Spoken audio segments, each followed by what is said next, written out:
Welcome, gather round the fireside and listen to a tale of Fionn McCool, Cuchulainn, Deirdre of the Sorrows, Grania wail. From giants right down to fairies, of both the trooping and solitary, and those who are sometimes scary. Anything goes by the fireside. Yeah. Fireside, the Puka fireside, the Marrow fireside. Kings and queens fighting heroes, don't you run from the fun, there's no need to hide. Sit by the fireside.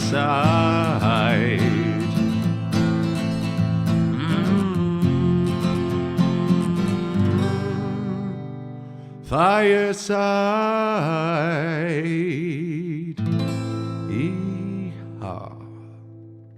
Hello, and welcome to Fireside, the Irish storytelling podcast. Each episode of Fireside, we take a story from folklore or mythology.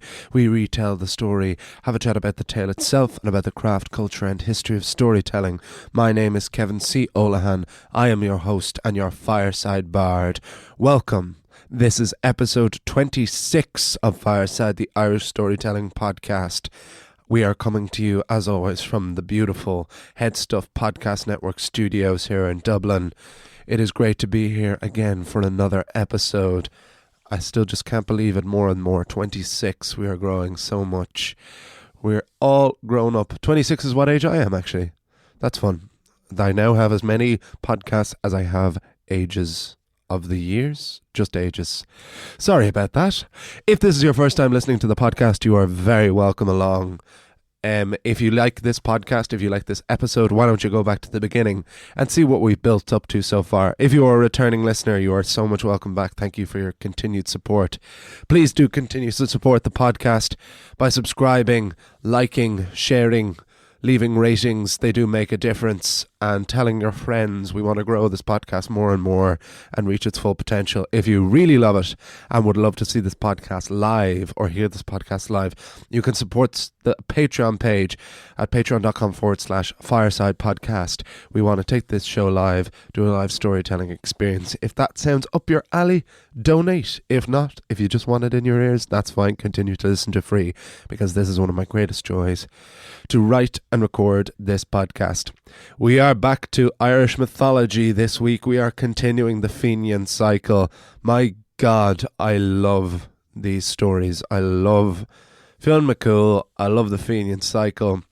It was, maybe other than the historical cycle, it was absolutely hands down the cycle of Irish mythology that I knew the very least, considering it's as famous as it is, or certainly Fionn McCool is as famous as he is. And just the more and more stories I find, the more and more I love it. And we're definitely starting to come towards the end. The end is in sight, which is very sad. But every time I think that, I find another one. And there's that saying, you know, all killer, no filler. And I certainly want this podcast to be that. I don't want to just put, if there are stories in a cycle of myths that are there, I want to be grabbed by them, you know. I don't want to put them in just because they are part of it. You know, I want the whole mythology to have some kind of coherence and for it to have some kind of through line. But I also want all the stories to be of the right kind of length, right kind of impact, and I just want them to grab me. And this was one I very recently discovered, and it really grabbed me straight away, straight off from the name. You know, I was sold from the name. It was like a Smith song. Just, you know, Morrissey puts all the effort into writing the song name, and then forgets to write the rest of the song, as Noel Gallagher quips. Yeah, I do like the Smiths myself. But this name, the Hostel of the Quicken Trees, it sounds like a folk album name. It's incredible. I might actually rob that for an album name, because I love it so much. But this is more of a side quest, a side story in the Fenian cycle. If anything, chronologically, it's probably a little back from the last story we did, which was, of course, The Pursuit of Dermot and Grania. Was it? Was that the last one? Yes, it was. It was indeed The Pursuit of Dermot and Grania, which was It was a mammoth story, mammoth episode, the longest one so far, the longest story itself anyway, and I hope you all enjoyed it as much as I did writing and telling it. It was an epic quest, and this was a story that I thought was almost going to be a smaller one, but it actually turned into its own epic itself, which is great because it means that that's kind of how my writing and retelling is growing, that it is expanding in some way, and hopefully for the better. But I'm going to get right to it. I'm going to get right down to the story. We'll chat more afterwards. But here it is. Here is the Hostel of the Quicken Trees on Fireside.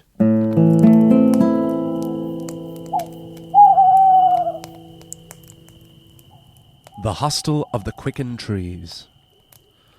Once, Fionn McCool and the Fianna were called to defend Ireland's shores from King Colgan, the master of the land of Lachlan. This was the territory we now call Norway, so the invading people were mighty, battle-hardened Vikings. All of the Fianna were rallied.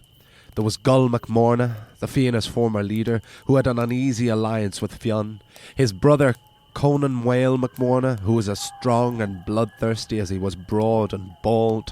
There was Diarmid O'Divna, handsome and steadfast, Cuilcha MacRonan, quick and nimble. There was Fionn's own son, Oisin, and in his first time on the battlefield, Oisin's own son, Oscar. The Vikings were a frequent enemy of the Fianna. The Norsemen were obsessed with the invasion of Ireland. But despite their fearsome appearance, hefty weaponry, and belief that the only way to avoid eternal damnation was to die in battle, the Vikings were still no match for the Fianna. Perhaps if they had met on Viking turf, or on a level playing field, things might have been different, but the Fianna knew Ireland's coastlines, and even better, how to defend them. Even those men of King Colgan that made it onto the shore were pushed back to the sea. Fionn searched the battlefield for the king himself. He wanted to be the one to end this personally. But in an astonishing debut, King Colgan fell not to Fionn, but to Oscar, Fionn's own grandson. It was Oscar's first kill, and what a kill. The men of Lachlan had been defeated. The survivors were rounded up. One of them was named Midach. He proudly declared that he was the son of King Colgan. The king had brought 3 sons to Ireland's shores. Midach was the last surviving.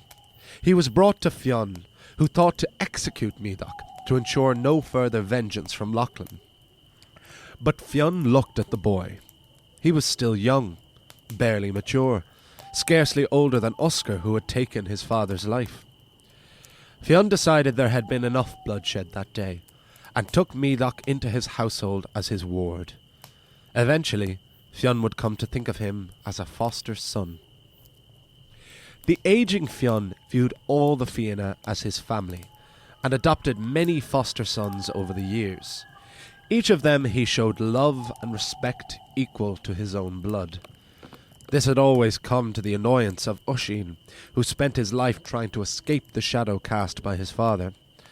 So Fionn indeed treated Midach with care, and did not blame a son for his father's wrongdoings. The same could not be said for Midach, who outwardly was polite and respectful to his guardian, but secretly harboured a hatred that only grew with time. The only one who suspected Midach's treachery was Gull MacMorna. Gull and Fionn had never seen eye to eye, because it was Gull who had killed Fionn's father, Cúl, and had taken the leadership of the Fianna himself.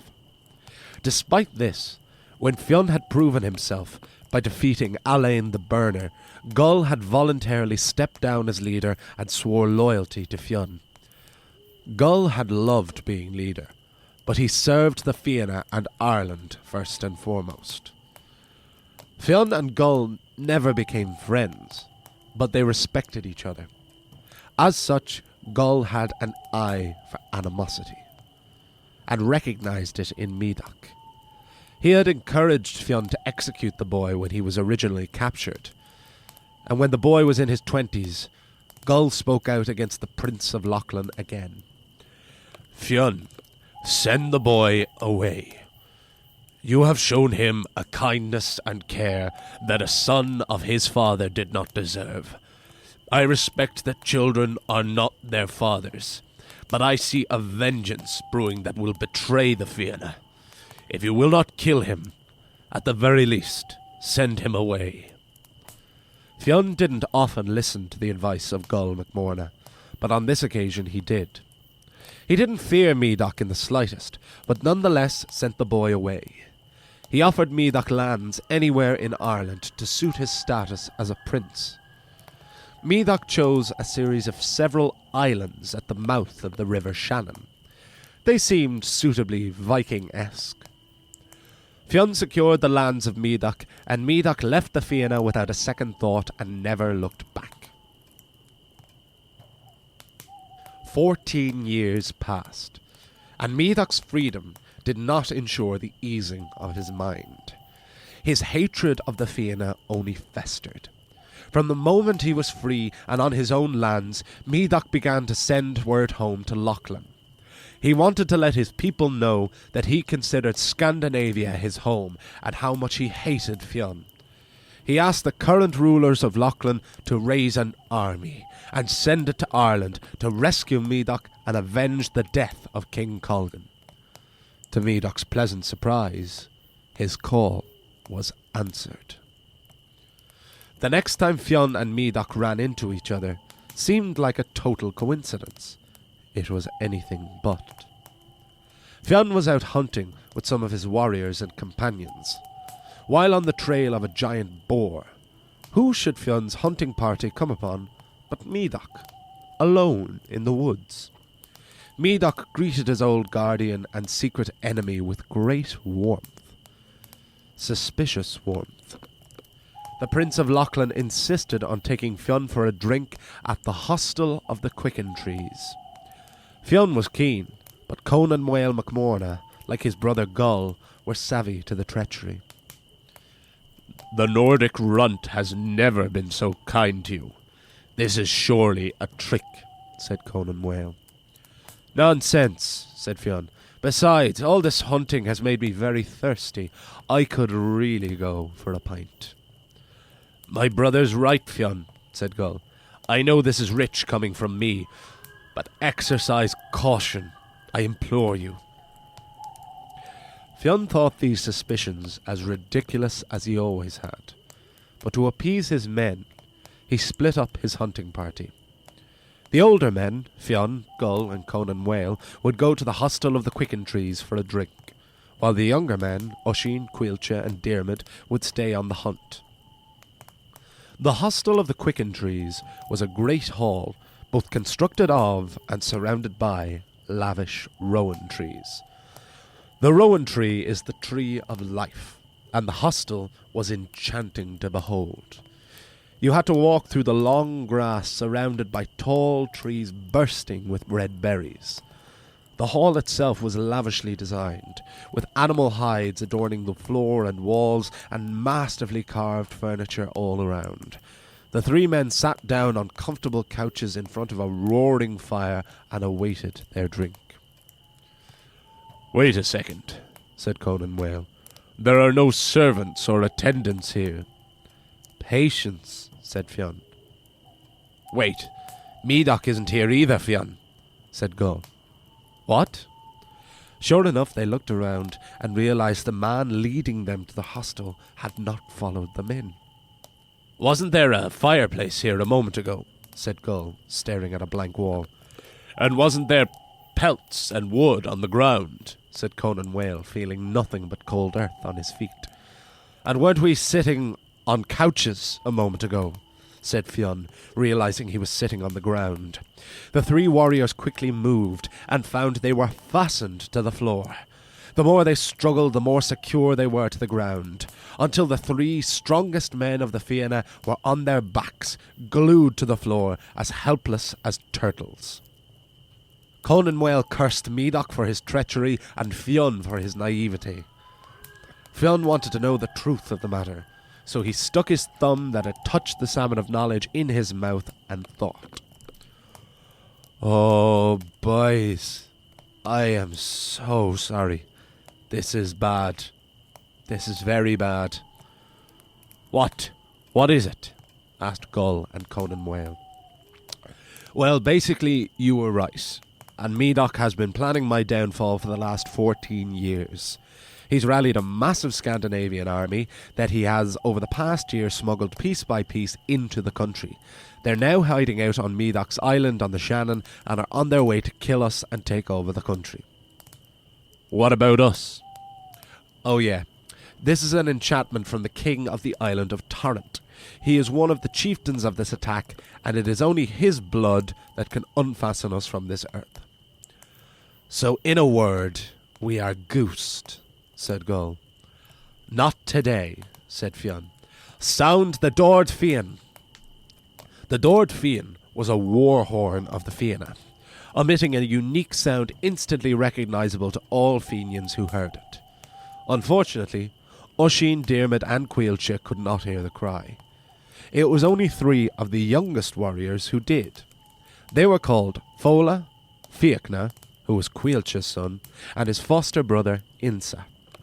They ran to the hostel of the Quicken trees, but before they could enter and fall into the same trap, Fionn called out, "Don't come in! Don't be fools like us!" Fionn told the young lads what had happened, and told them to rally the Fianna for battle. But because they were young and stubborn, and wanted to prove themselves, Fola, Fiachna and Insa took it on themselves to defend Fionn from the Viking armies themselves. They made their way to a ford at the bottom of the hill, where all who wished to go to the hostel of the Quicken trees would have to cross. It was here the 3 men would make their stand.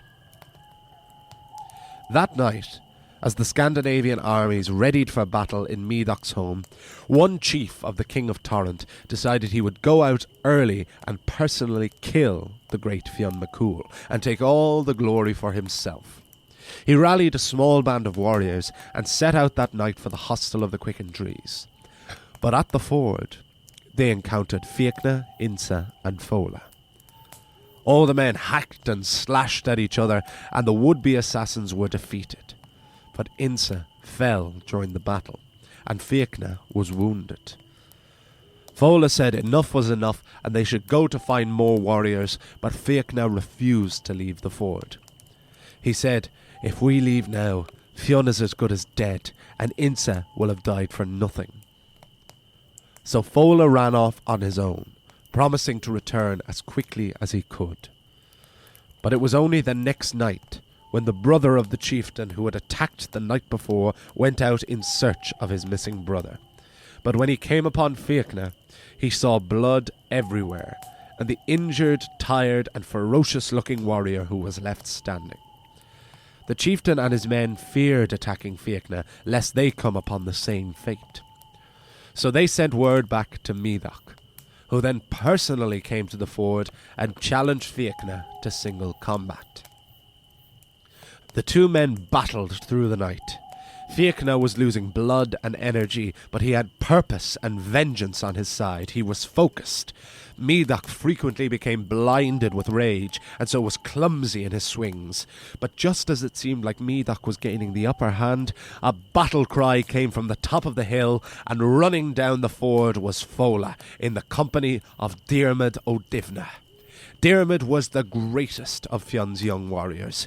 He waded into the water and, disregarding the single combat taking place, drove his sword into Medoc's chest. "No one betrays Fionn," said Diarmid, at this point blissfully unaware that he would one day rue those words. Fola returned to the wounded Fiachna. Fiachna thanked Fola for returning, and then died there in the waters. Fola had found Diarmid in the company of Oisin and Caoilte. They had still been in the same place hunting for boar when the young warrior came upon them covered in blood. Caoilte and Oisin were the fastest runners, so they went to rally the Fianna, while Diarmid and Fola took to the ford. Fola told Diarmid what Fionn had told him, that only the blood of the King of Torrent would break the enchantment and free them. At the ford, the 2 waited for the army. Even with Medoc dead, they knew the armies would still seek the head of Fionn McCool. But before any more Vikings arrived, Fola collapsed and fell into a deep sleep. He was young and exhausted from all this running and fighting.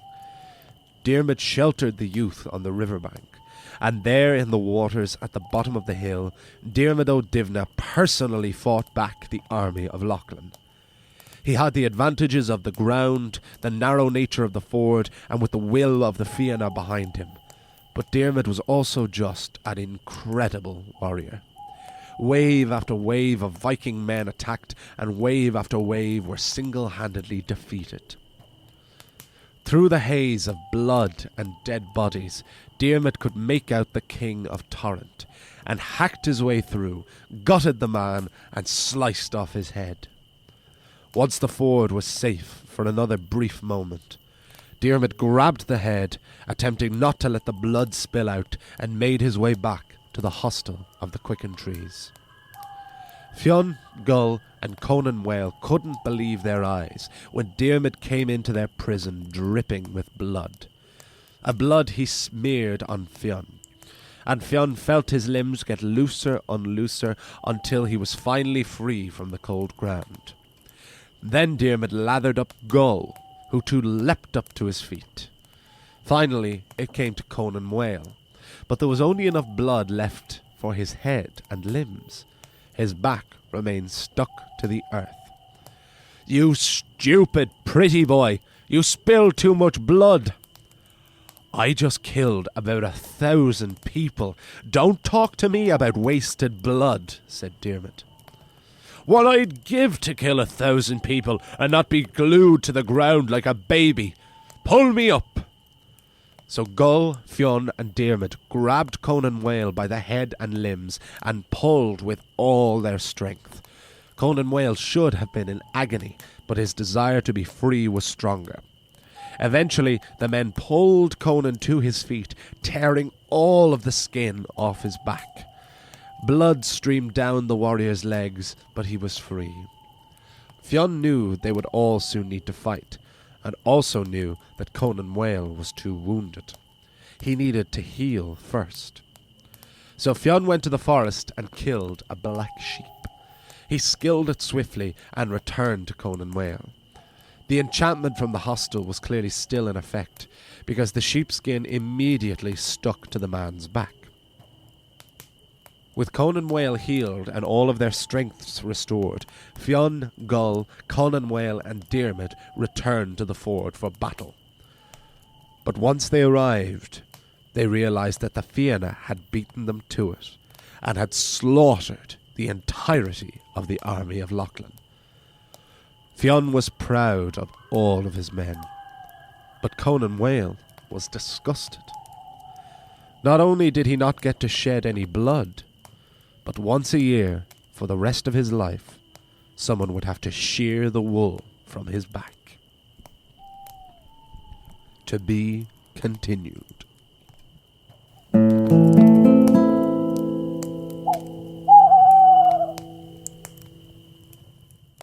And there we have the story of the Hostel of the Quicken trees on Fireside. What a delightful and brutal, bloody tale. This story, the closer we get to it, the more this story reminded me, probably more than any of the others, of the Ulster Cycle. The Ulster Cycle with the stories of Cuchulainn and Queen Maeve and the cattle raid of Cooley, none of which we have got to on this podcast yet, but are realistically the most famous epic, certainly in Irish mythology, and the most consistently survived because it has its own versions, and like the Thomas Kinsella adaptation that puts it as one story that's probably where most people know it from, whether they realise that or not.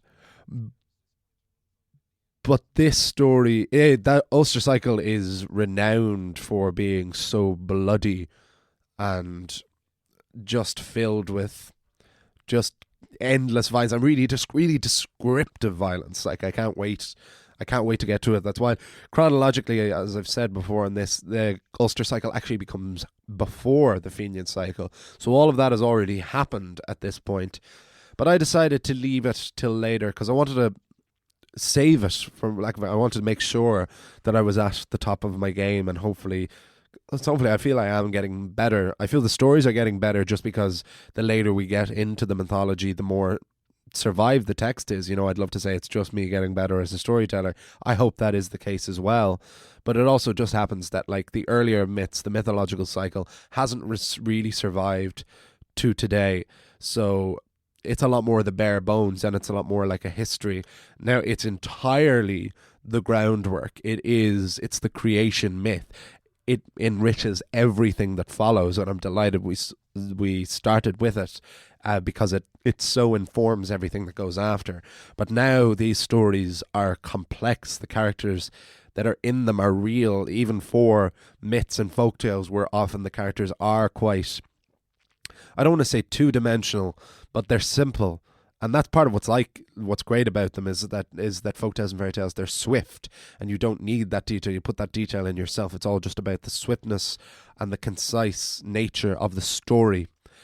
But here we have, like, in my notes, I just started off by saying, like, in that introduction, what a cast of characters we have now, I hope that any of you first-time listeners still will have been able to get enjoyment out of that, because I tried to contextualize every character, whether they had been mentioned before or not. And I hope that it all made sense and that the story was still good for you. But I certainly hope that returning listeners enjoy hearing all of these characters and aspects of previous stories pay off and tie in together. We have the first major reappearance of Gull MacMorna. So Gull MacMorna, the leader of Clan Morna, who had fought alongside and really against Cúil, Fionn's father. And it had been... so Fionn's father was the head of Clan Bascana, and Gull is the leader of Clan Morna, and Gull killed Fionn for leadership of all of the Fianna. And when Fionn was grown and he defeated Alain the Burner, Gull was the one who stepped down, which is always really interesting because Fionn's life was basically about vengeance, avenging his father and achieving his father's dreams of becoming leader of the Fianna. And yet when he gets to that point, he doesn't actually even kill his father's killer. He joins with him. That man steps down and swears loyalty to him, which is so much more interesting, of course. And it's often noted that Gull and Fionn never really got on. They had an uneasy alliance, and that will bear more fruit before the Fianna cycle is over.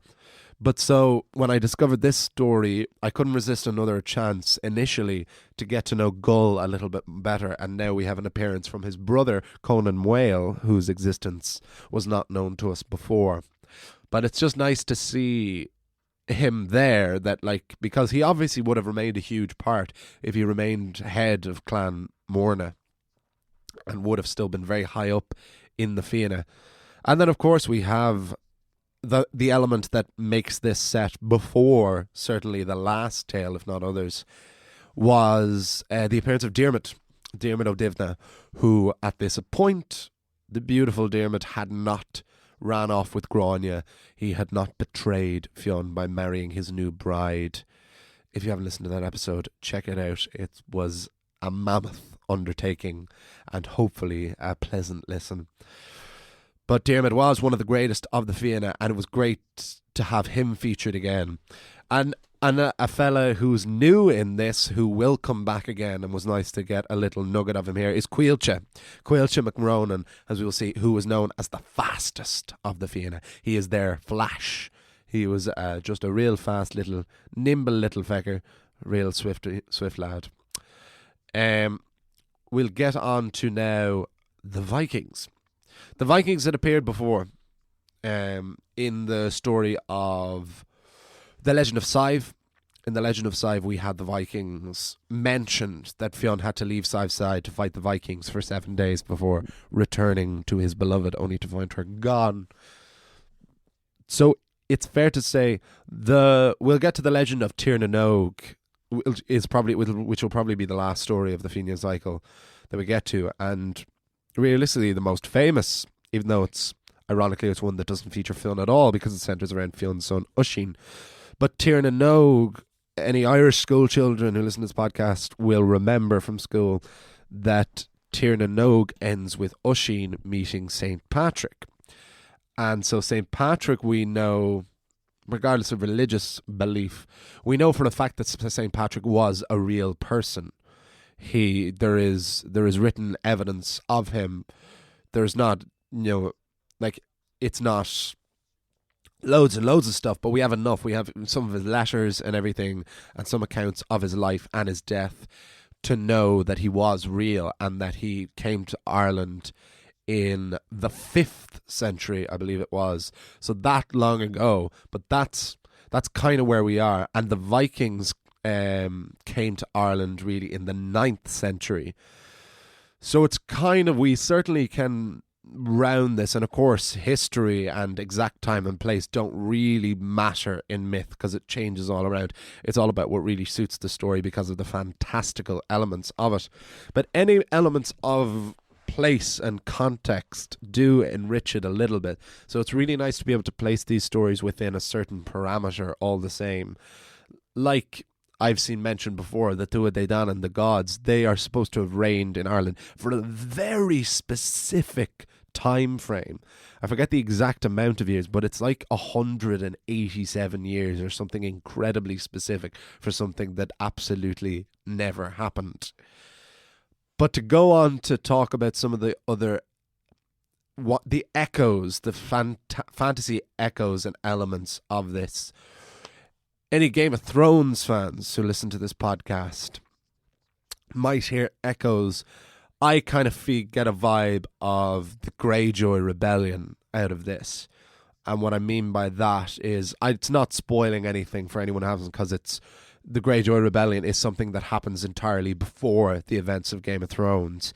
So you kind of know about it in the first couple of episodes. It enriches the story, certainly, but it's all context that happens before, so it's not a spoiler. That is my spoiler loophole there. But Theon Greyjoy is a ward of Winterfell. The Greyjoy rebellion was his father, Balon Greyjoy, who was king of the Iron Islands, which are very Viking-esque anyway. They're all seafaring people and seafaring warriors, and they do not sow, they only take. Incredibly Viking influenced and very Scandinavian, despite the show being entirely filmed, all the Iron Island sequences filmed in Ireland, in Northern Ireland, which does kind of look very coastal and very Scandinavian in its own way.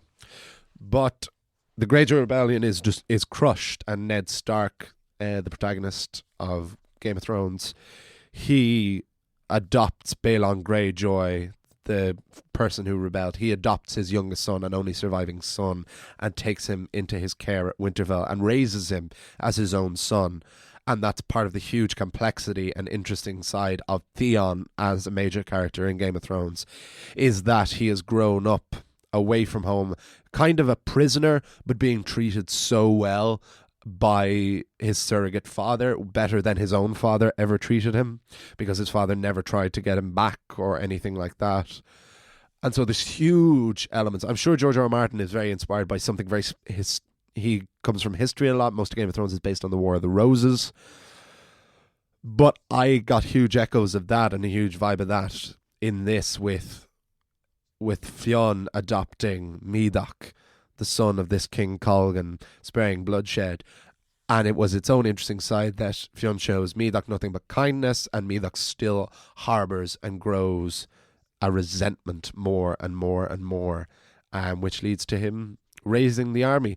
The armies themselves, every so often in the myths, in the Irish myths particularly, there will be a bunch of place names mentioned that I've never heard of, and as hard as I Google, can't find anything.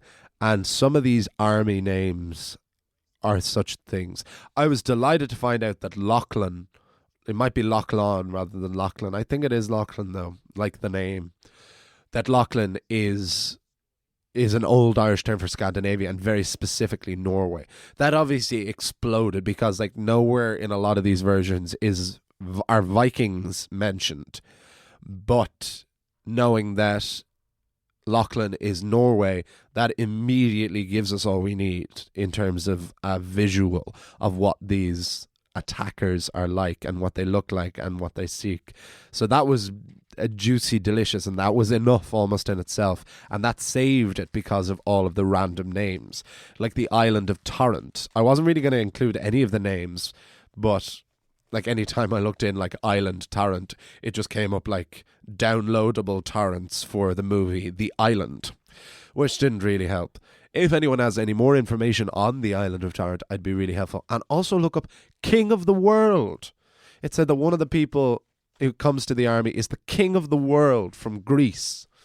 And again, typing in King of the World, Greece, all that comes up is Constantine II, who was the last king of Greece before the abolition of the monarchy in 1974, I think. If that's exactly correct, Wikipedia has too much impression on me.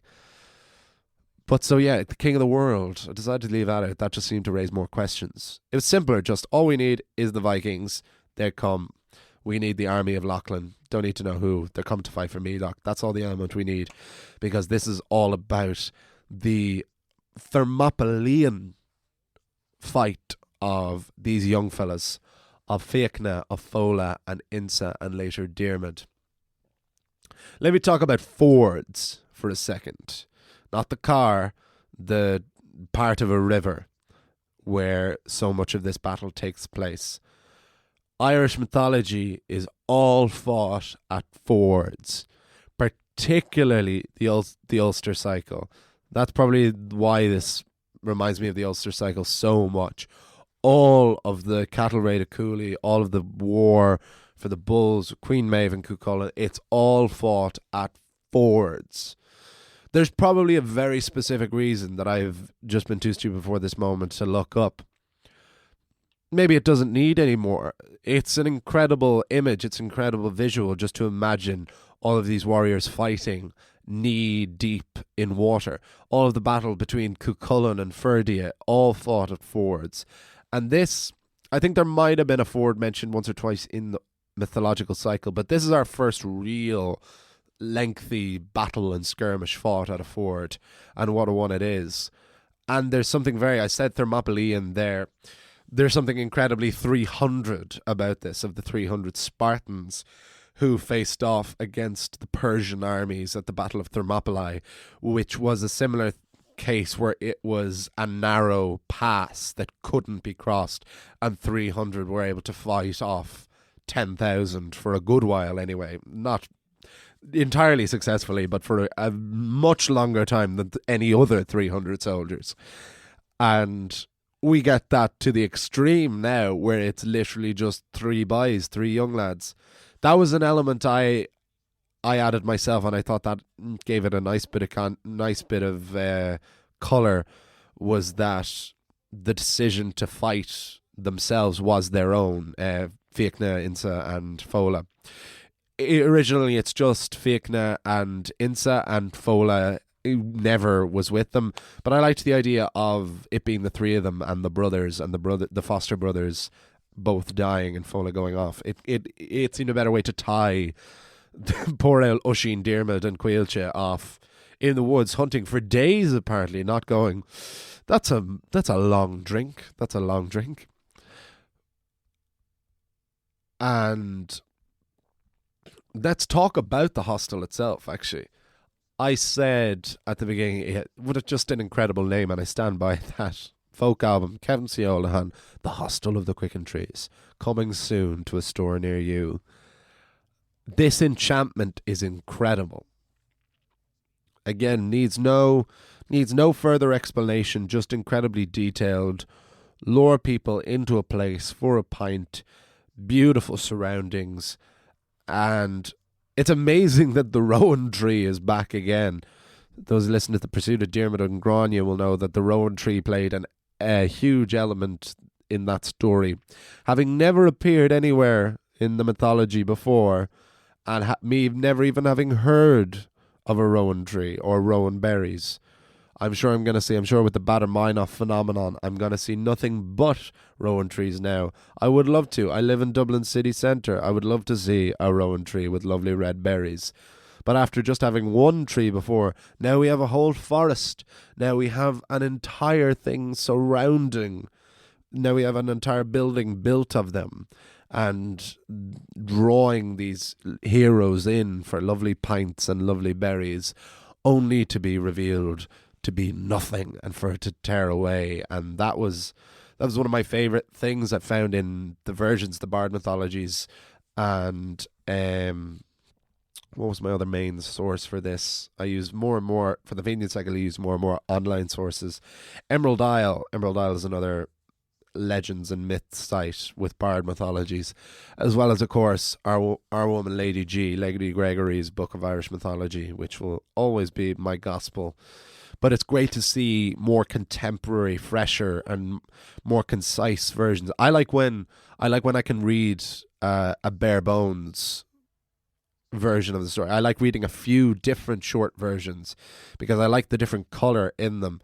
But the sooner I can just get the entirety of the story so that I don't have to keep checking back for plot points, the freer I feel in it, because then I can expand quite naturally and see what comes to me rather than feeling like I'm dictating. The stories really more feel like they are my own once I just have a very clear picture of the story in my head. And this was one that was absolutely the case with that. I found there are lovely, great versions with great detail, and I used a huge amount of that. But it also feels very much in my words, and I'm quite happy with it. So I hope you really enjoyed it as well. So I will begin to wrap up now. I'm coming to the end of the episode. I really hope you enjoyed it. Like I said again, repeating myself. Join us again next week. If it was your first time, I hope you enjoyed it even more and that you continue to listen, that you go back to the beginning and listen to the rest and keep listening in the future. If you're a returning listener, I hope you're enjoying it still. If you want to contact me, please do. I love hearing from people at Olohansolo, OLOHANSOLO on Instagram is the best place to message me. Follow me and message me there. Please do continue to support the podcast by following me there or subscribing on iTunes, telling your friends, leaving ratings and comments. They all add up. They make the difference. And you all listening continues me, allows me to continue doing this, which I love so very much. If you really, really want to support the podcast, please do so on patreon.com/Fireside Podcast. Let us take this podcast live. I will see you all. You will hear me all next week. We will return to folklore, and we will see you all next time by the fireside. Goodbye. This podcast is part of the Headstuff Podcast Network.